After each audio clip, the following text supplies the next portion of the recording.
오늘 우리에게 주시는 하나님의 말씀 같이 보도록 합니다. 창세기 14장 13절 말씀부터 23절까지에 있는 말씀 보도록 하겠습니다. 찾으신 줄 알고 제가 봉독해 올립니다. 도망한 자가 와서 히브리 사람 아브람에게 알리니 그때에 아브람이 아모리 족속 마므레의 상수리 숲을 근처에 거주하였더라. 마므레는 에스골의 형제요 또 아넬의 형제라. 이들은 아브람과 동맹한 사람들이더라. 아브람이 그의 조카가 사로잡혔음을 듣고 집에서 길리고 훈련된 자 318명을 거느리고 단까지 쫓아가서 그와 그의 가신들이 나뉘어 밤에 그들을 쳐부수고 다메섹 왼쪽 호박까지 쫓아가 모든 빼앗겼던 재물과 자기의 조카 롯과 그의 재물과 또 부녀와 친척을 다 찾아왔더라. 아브라함이 그돌라오멜과 그와 함께한 왕들을 쳐부수고 돌아올 때에 소돔 왕이 사회 골짜기 곧 왕의 골짜기로 나와 그를 영접하였고 살렘 왕 멜기세덱이 떡과 포도주를 가지고 나왔으니 그는 지극히 높으신 하나님의 제사장이었더라. 그가 아브라함에게 축복하여 이르되 천지의 주제이시요 지극히 높으신 하나님이여 아브라함에게 복을 주옵소서. 너희 대적을 내 손에 붙이신 지극히 높으신 하나님을 찬송할지로다 하매 아브라함이 그 얻은 것에서 10분의 1을 멜기세덱에게 주었더라. 소돔 왕이 아브라함에게 이르되 사람은 내게 보내고 물품은 네가 가지라. 아브라함이 소돔 왕에게 이르되 천지의 주제이시요 지극히 높으신 하나님 여호와께 내가 손을 들어 맹세하노니 내 말이 내가 아브라함으로 치부하게 하였다 할까 하여 내게 속한 것은 실 한 오락이나 들매끈 한 가닥도 내가 가지지 아니하리라. 아멘. 오늘 이 본문 말씀을 가지고 믿음, 여유를 갖는 것이라고 하는 제목으로 같이 은혜를 나누고자 합니다. 믿음으로 하나님의 기적을 경험하는 것도 중요하지만 더 중요한 것은 내 자신이 믿음의 사람이 되는 것입니다. 그렇다면 어떻게 믿음의 사람이 될 수 있습니까? 사실 우리가 한 번 죄를 지었다라고 해서 금방 하나님의 심판이 임하는 것은 아닙니다. 주일 예배 한 번 빠졌다라고 해서 하늘에서 갑자기 벼락이 떨어지는 것도 아닙니다. 그러나 매일의 삶에서 하나님을 무시하고 예배를 소홀히 여기고 하나님을 찾지도 않으면 나도 모르게 믿음 없는 사람, 곧 불신앙의 사람이 되는 것입니다. 믿음 없는 사람이 되면 결국은 실패의 길로 갈 수밖에 없습니다. 믿음의 사람이 되는 것도 같은 원리입니다. 한 번 교회에 왔다라고 해서 갑자기 하늘에서 복이 임하고 어느 날 기도 한 번 했다라고 해서 갑자기 기적이 일어나는 것이 아닙니다. 매일의 삶에서 하나님을 인정하고 그분의 말씀을 듣고 예배와 기도의 삶을 살아가면 그 사람은 점점 믿음의 사람이 될 것이고 능력 있는 인생을 살게 되는 것입니다. 영국의 스미스 위글스워스 목사님이 계십니다. 이분은 14번이나 죽은 사람을 살리는 기적을 행한 분입니다. 참으로 대단하죠. 그런데 한 번은 어떤 젊은이가 찾아와서 이렇게 물었습니다. 목사님, 어떻게 그렇게 큰 믿음을 가질 수 있습니까? 라고 말입니다. 그때 위글스워스 목사는 마가복음 4장 28절의 말씀을 인용해서 이렇게 대답을 했습니다. 처음에는 싹이요, 다음에는 이삭이요, 그 다음에는 이삭의 충실한 곡식이라고 했습니다. 씨앗이 하루아침에 큰 나무가 될 수 없는 것처럼 우리 믿음도 하루아침에 큰 믿음이 되는 것이 아닙니다. 날마다 하나님을 알아가고 하나님을 경험하면서 우리의 믿음은 점점 큰 믿음으로 자라게 되는 것입니다. 아브라함이 그랬습니다. 하나님의 말씀을 따라 가나안에 온 그는 하나님을 알아가면서 믿음의 사람으로 변화되어 갔습니다. 특히 오늘 본문은 전쟁 이야기로 시작이 됩니다. 성경은 전쟁 이야기를 통해서 아브라함의 믿음이 어떻게 자랐는지를 잘 보여줍니다. 본문에 보면 아브라함 당시 그 땅에는 고돌라오멜이 이끄는 도시 국가들과 소돔 왕을 중심으로 한 나라들이 있었는데 고돌라오멜이 이끄는 도시 국가가 더 강했습니다. 그래서 소돔 왕이 중심이 된 나라들이 12년 동안이나 그들을 섬겼는데 13년이 되던 해에 배반을 하게 되었고 14년이 되던 해에 결국은 둘 사이에 전쟁이 일어났습니다. 그런데 불행히도 전쟁에서 소돔 왕의 동맹군이 패하고 말았습니다. 소돔성은 폐허가 되었고 소돔성에 살던 사람들과 아브라함의 조카 롯은 전쟁포로가 되고 말았습니다. 그리고 가진 모든 것을 다 빼앗겼습니다. 그러던 어느 날 전쟁에서 도망한 자가 아브라함을 찾아와서 조카 롯이 붙잡혀 갔다는 소식을 전합니다. 아브라함의 조카 롯은 믿음의 사람이 아닙니다. 세속적이고 이기적인 사람이죠. 양떼를 먹이는 일로 아브라함의 목자들과 롯의 목자들이 서로 다투는 것을 보다 못한 아브라함이 분가를 제의하게 되었을 때에 롯은 재빠르게 자기 양떼를 잘 먹일 수 있는 좋은 쪽을 먼저 선택하게 되었고 아브라함을 떠나게 됩니다. 그런데 롯이 전쟁포로가 된 것입니다. 우리는 가끔 이런 경험을 합니다. 나를 괴롭히고 힘들게 하던 사람이 어느 날 돈을 떼먹고 도망을 갔습니다. 그런데 들리는 소문에 의하면 그 사람이 잘 살기는커녕 암에 걸려서 죽게 되었다는 것입니다. 그때 여러분 마음은 어떻겠습니까? 혹시 잘 됐구먼 벌 받은 거야 라고 생각이 듭니까? 만약 그렇다면 여전히 세상에 속한 사람입니다. 성도는 비록 자신을 힘들게 하고 어려움을 주었다는 사람이라도 그가 고통을 당하면 고소해하기보다는 오히려 같이 아파할 수 있는 그러한 심령을 가져야 합니다. 아브라함이 바로 그런 사람이었습니다. 그는 조카 롯을 구하기 위해 그 전쟁에 개입하게 됩니다. 본문 14절 말씀을 보니까 아브라함이 그의 조카가 사로잡혔음을 듣고 집에서 길리고 훈련된 자 318명을 거느리고 단까지 쫓아가서라고 했습니다. 아브라함이 조카 롯을 구하기 위해 집에서 기르고 훈련한 318명의 가병을 데리고 전쟁터로 나갔다는 것입니다. 그런데 상식적으로 생각하면요, 이 숫자로는 전쟁에서 승리할 수가 없습니다. 그돌라오멜 군대는 적어도 4도시 국가의 연합군입니다. 어떻게 318명으로 연합군을 이길 수 있단 말입니까?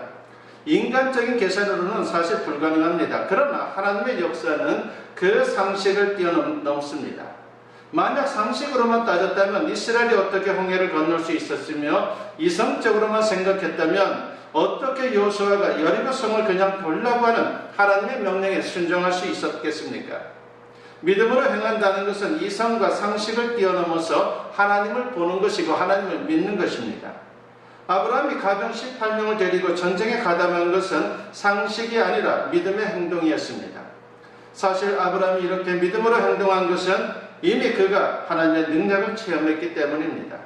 아브라함은 애굽으로 피난 갔을 때에 바로 왕에게 아내 사례를 빼앗겼습니다. 그런데 자기 힘으로는 아무것도 할 수 없었는데 하나님께서 제3의 가능성으로 아내 사례를 도로 찾을 수 있도록 은혜를 베푸셨습니다.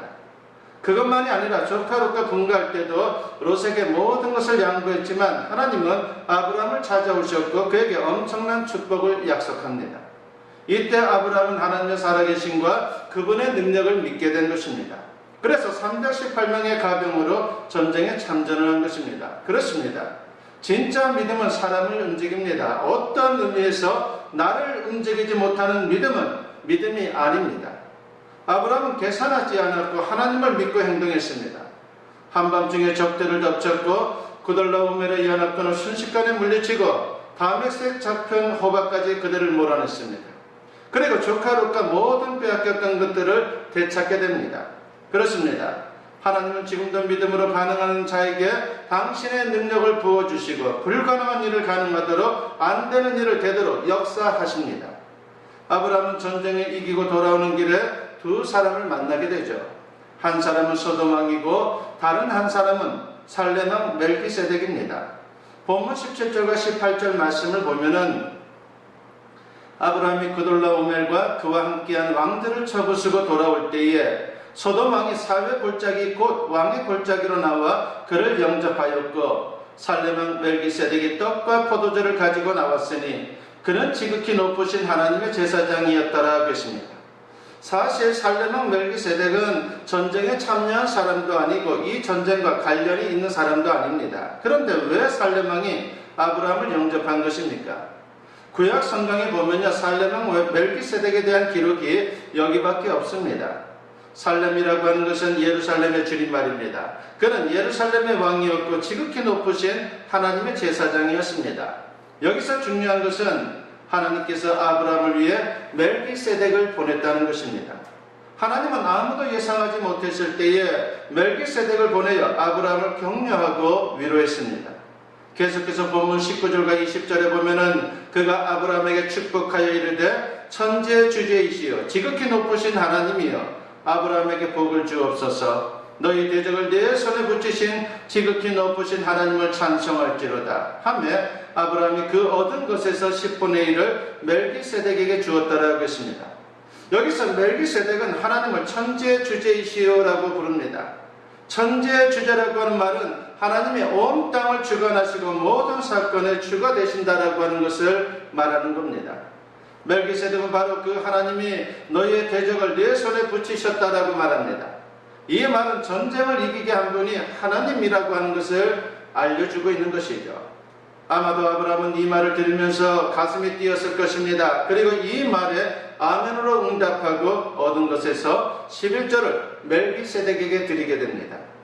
전쟁에서 이기게 하신 분이 하나님이라고 하는 사실을 깨닫게 되자 감사함으로 11조를 드린 것입니다. 여기서 11조 정신을 우리가 배울 수 있습니다. 11조 정신이 무엇입니까? 그것은 하나님의 은혜에 대한 믿음의 고백인 것입니다. 하나님이 승리하게 하셨다, 하나님이 도우셨다는 것을 깨닫고 감사함으로 드리는 것이 11조입니다. 11조는 율법이 아니라 믿음으로 사는 사람들의 삶의 원리인 것입니다.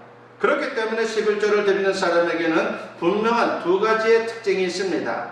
첫 번째는 믿음입니다. 하나님께서 도우셨다는 분명한 믿음이 없으면요, 절대로 11조를 드리기 어렵습니다. 두 번째는 물질에 대한 자유함입니다. 믿음으로 11조를 드리는 사람은 물질의 염려로부터 자유케 된다는 것입니다. 물질이 그 인생을 주장하는 것이 아니라 오히려 그 사람이 그 물질을 다스리는 그런 인생을 살아갈 수 있다라고 하는 것입니다. 우리 삶에서 가장 필요한 것 중에 하나가 물질, 돈입니다. 육신을 가진 인간은 누구나 몸을 위해 먹어야 하고 잠을 자야 하고 옷을 필요로 합니다. 그러다 보니까 돈으로부터 자유할 사람은 이 세상에 아무도 없습니다. 그런데 이상합니다. 그렇게 사람들이 돈을 추구하고 살지만은 돈 때문에 행복한 사람은 없습니다. 왜 그렇습니까? 인간이 하나님의 형상으로 지음받은 영적 존재이기 때문입니다. 사람에겐 육신적인 필요가 채워져야 하지만 그보다 더 중요한 것은 영혼의 필요가 채워져야 합니다. 그래서 예수님은 마태복음 4장 4절에서 사람이 떡으로만 살 것이 아니요 하나님의 입으로부터 나오는 모든 말씀으로 살 것이라고 말씀을 하신 것입니다. 그렇습니다. 사람은 영적으로 체험을 받아야 비로소 만족할 수 있습니다. 그렇다면 영적인 만족은 어디로부터 옵니까? 하나님이 우리와 함께 계실 때입니다. 하나님의 영이 우리에게 부어져야 비로소 우리는 만족할 수 있는 것입니다. 그러므로 우리가 물질의 유혹을 이길 수 있는 길은 하나밖에 없습니다. 그것은 바로 믿음인 것입니다. 이상하게도 믿음을 갖게 되면 그때부터 물질을 초월하는 인생을 살게 됩니다. 물질을 초월한다는 것은 물질이 필요 없다는, 그리고 돈이 필요 없다는 그런 말이 아니라 물질로부터 자유케 된다는 뜻입니다. 돈이 있으면 좋지만 없어도 상관이 없습니다. 믿음의 사람은 가난하게 살아도 행복합니다. 몸이 건강하면 좋겠지요. 그러나 믿음의 사람은 병이 들어도 감사하며 살 수 있습니다. 오래 살면 좋겠지요. 그러나 믿음의 사람은 오래 살지 않아도 상관없습니다. 믿음의 사람은 죽음 앞에서도 천국에 갈 소망으로 얼마든지 죽음의 슬픔을 이겨낼 수가 있습니다. 왜냐하면 믿음은 천지의 주제이신 하나님을 믿는 것이기 때문입니다. 여러분, 아브라함을 보십시오. 그는 믿음이 자라면서 물질의 염려와 속박에서 자유해졌습니다. 그래서 11조를 드린 것입니다. 그런데 더 놀라운 것은 아브라함이 소돔왕과 대화할 때 나타납니다. 소돔왕은 자신들을 구해준 아브라함이 너무도 고마워서 사람은 내게 보내고 전리품을 비롯한 모든 물질을 네가 다 가지라고 그렇게 말합니다. 여기에 대해서 아브라함은 놀라운 말을 하죠. 본문 22절과 23절에 보니까 아브라함이 소돔왕에게 이르되 천지의 주제이시여 지극히 높으신 하나님 여호와께 내가 손을 들어 맹세하노니 내 말이 내가 아브라함으로 치부하게 하였다 할까하여 네게 속한 것은 실한 오락이나 들매끈 한 가닥도 내가 가지지 아니하리라 그랬습니다. 아브라함은 단호히 소돔왕이 주는 물질을 거절합니다. 그는 물질에서 자유했기 때문에 이것이 가능한 것입니다. 이것이 바로 믿음의 사람에게 있는 여유이며 삶의 확신인 것입니다. 오늘 본문은 아브라함이 어떻게 믿음의 사람으로 살았는지에 대해서 잘 소개하고 있습니다. 사실 애굽에서 아브라함은 아내 사레를 빼앗기고 바로 왕에게 선물을 받게 되죠. 그때 얼마나 비참했습니까?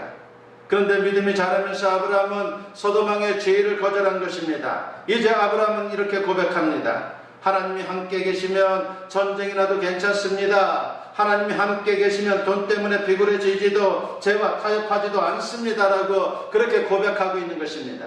그렇습니다. 하나님은 천지의 주제이십니다. 우리에게 필요하다면 얼마든지 더 좋은 것을 줄 수 있는 분이십니다. 그렇기 때문에 우리가 그분을 믿고 사는 것은 세상 모든 것을 다 갖고 사는 것과 동일하다라고 말할 수가 있습니다. 그리고 바로 이것을 믿는 것이 믿음의 여유인 것입니다. 이 믿음의 여유가 있을 때에 진정 우리는 조급해하지 않을 수 있는 것이고 기다릴 수 있는 것이고 그래서 마침내 주님의 예비된 축복을 맛볼 수 있는 그런 능력의 인생, 축복된 인생이 될 수 있는 것입니다. 어느 날 한 아빠가 고등학교 1학년이 된 아들 방 옆을 지나다가 방이 깨끗하게 치워져 있고 침대가 잘 정돈된 것을 보고 깜짝 놀라게 됩니다. 방으로 들어가자 침대 위에 봉투 하나가 놓였는데 편지 봉투에 아빠에게 라고 쓰여 있었습니다. 아빠는 불길한 예감이 들었습니다. 그래서 떨리는 손으로 편지를 읽어나갑니다. 사랑하는 아빠, 저는 지금 아주 안타깝고 슬픈 심정으로 이 편지를 쓰고 있어요. 요새 저에게 여자친구가 생겼는데 그 여자친구와 함께 지금 멀리 떠나려고 해요. 왜냐하면 아빠 엄마가 그녀를 받아들이지 않을 것을 잘 알기 때문이에요. 그러나 그녀를 향한 저의 열정을 억누를 수 없어요. 그녀는 피어싱을 하고 문신을 하고 몸에 꽉 끼는 복장을 하고 저보다 훨씬 나이가 많지만 좋은 여자예요. 아빠, 그런데 제가 그녀와 도망치는 것은 단지 열정 때문만은 아니에요. 지금 그녀는 임신을 했어요. 그녀는 우리가 아주 행복할 거라고 말했어요. 그녀는 숲속에 작은 이동식 주택을 가지고 있고 이번 겨울을 지낼 수 있는 땔감도 많이 마련해 두었어요. 앞으로 아이들도 많이 낳아서 잘 키우고자 서로 약속했어요. 그녀는 마약이 진짜 나쁜 것이 아니라는 사실에 대해 저의 눈을 열어주었어요. 우리는 마약을 재배하며 그것을 찾는 사람들에게 팔면서 살 거예요.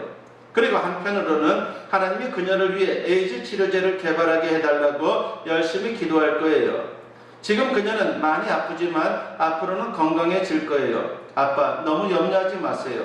저는 지금 15살이에요. 그리고 저 자신을 어떻게 돌봐야 할지 잘 알고 있어요. 언젠가 저의 아이들을 데리고 아빠를 방문할게요. 그때까지 잘 계세요.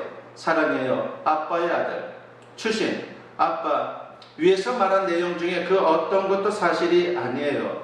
저는 지금 친구 집에 있어요.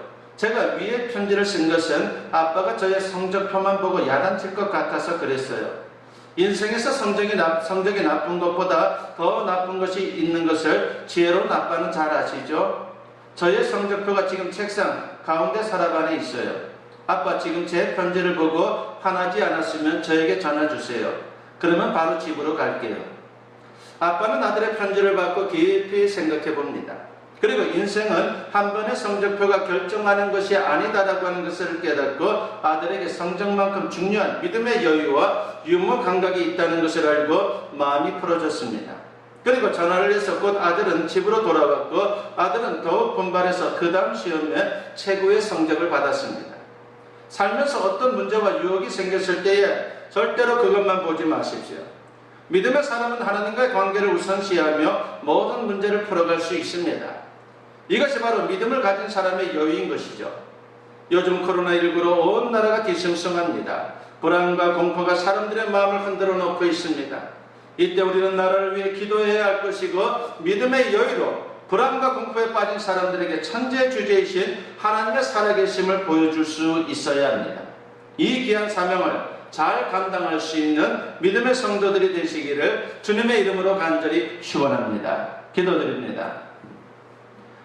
사랑과 은혜가 충만하신 아버지 하나님 감사합니다. 오늘 말씀을 통해서 아브라함의 믿음을 통해 도전받게 하여 주시니 감사합니다. 아버지 하나님이시여, 이제 아브라함의 그 믿음, 여유로운 그 믿음을 통해서 우리의 삶이 새롭게 될 수 있도록 역사하여 주시옵소서. 우리에게 믿음의 여유가 필요합니다. 아버지 하나님, 조급해하지 않게 하시고 아버지 하나님 또한 인내할 수 있도록 우리에게 더욱더 역사하여 주시오며 우리가 또한 그 믿음의 여유를 통해서 마침내 하나님의 때에 귀한 것으로 응답받는 삶이 될 수 있도록 축복하여 주시옵소서. 힘들고 어려운 상황이 있지만 주님만 바라봅니다. 이 나라 이 민족의 그 아픔 그리고 세계의 또한 그 문제들을 놓고 주님 앞에 기도드립니다. 아버지 하나님, 무엇보다도 많은 사람들에게 하나님의 살아계심을 증거할 수 있는 우리 모두가 되게 하시고, 삶 속에 주님의 살아 역사하심이 온전하게 드러나는 그런 아름다운 역사를 통해서 아버지 하나님께 영광 돌리는 우리 모두가 될 수 있도록 역사하여 주시옵소서.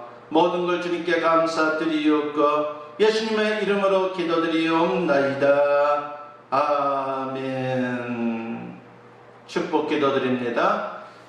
이제는 우리 주 예수 그리스도의 은혜와 아버지 하나님의 무궁하신 사랑하심과 성령의 감화감동 역사 충만하심이 오늘 주님께 예배로 영광 돌리며 선포된 말씀과 같이 믿음, 우리의 삶 속에 여유를 갖는 것이다라고 하는 그러한 사실을 기억하며 언제나 믿음의 여유로 승리의 인생을 살아가는, 그리고 넉넉히 주어진 사명 잘 감당하는 하나님의 사람이 되기를 다짐하고 결단하며 세상을 향하는 주님의 사랑하는 자녀들 위해 지금으로부터 영원토록 함께 하시기를 간절히 축원하옵나이다. 아멘.